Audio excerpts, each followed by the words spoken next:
Hey Destiny Church, so glad you could join us again today as we continue in our Life of Christ series. And today we're going to be looking at a parable in Matthew chapter 20. But before we get into that, I want to ask you a question. Have you ever done anything with the expectation that you'd receive a reward? And I'm not talking about that going to work and getting paid. That's normal. No, what I'm talking about is that extra reward. You know, where you go maybe above and beyond, work a few extra hours, do a little extra, just so maybe that you'll get some recognition or get some kind of bonus. That's the reward I'm talking about. Have you ever done anything with the expectation of a reward?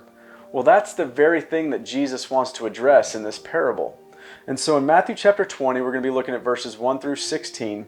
I want to be reading from the Passion Translation. I just like the way that this parable reads in this translation. It says this, starting in verse 1. This will help you understand the way heaven's kingdom operates. There once was a wealthy landowner who went out at daybreak to hire all the laborers he could to find work in his vineyard. After agreeing to pay them the standard day's wage, he put them to work. Then, at 9 o'clock, as he was passing through the town square, he found others standing around without work. He told them, "Come and work for me in my vineyard, and I'll pay you a fair wage." So off they went to join the others. He did the same thing at noon and again at 3 o'clock, making the same arrangement as he did with the others. Hoping to finish his harvest that day, he went to the town square again at 5 o'clock and found more who were idle. So he said to them, "Why have you been here all day without work?" "Because no one hired us," they answered. So he said to them, "Then go and join my crew and work in my vineyard." When evening came, the owner of the vineyard went to his foreman and said, "Call in all the laborers, line them up, and pay them the same wages, starting with the most recent ones I hired and finishing with the ones who worked all day." When those hired late in the day came to be paid, they were given a full day's wage. And when those who had been hired first came to be paid, they were convinced that they would receive more. But everyone was paid the standard wage. When they realized what had happened, they were offended and complained to the landowner, saying, "You treated us unfairly. They've only worked for 1 hour while we've labored and sweated all day under the scorching sun. You made them equal to us." The landowner replied, "Friends, I'm not being unfair. I'm doing exactly what I said. Didn't you agree to work for the standard wage?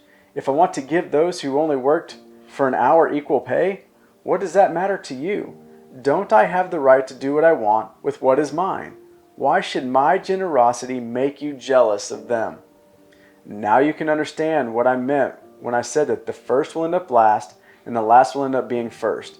Everyone is invited, but few are chosen. So what is Jesus trying to teach in this parable? Well, if you look at the landowner, he pays everyone the same wage regardless of how long they worked. What I think Jesus is trying to teach us through this is that what happens is we can be like those that were hired first. You know, we expect something and we get upset when we look at the world around us and we realize, man, this just doesn't really seem fair. The world's receiving this, the world's receiving that.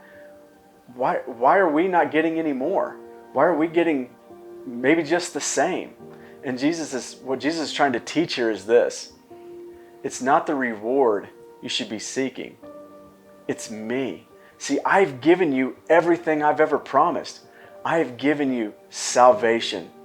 I've given you mercy, grace, peace, healing. I have given you all of those things. Don't let what the world has received be a distraction to you. Don't worry about what they receive. Worry about what you receive and who you are receiving it from. See, our focus should never be on our reward. Jesus makes it clear. Don't seek the reward. Seek Him. That's my challenge for you, Destiny Church. Seek Christ in all things.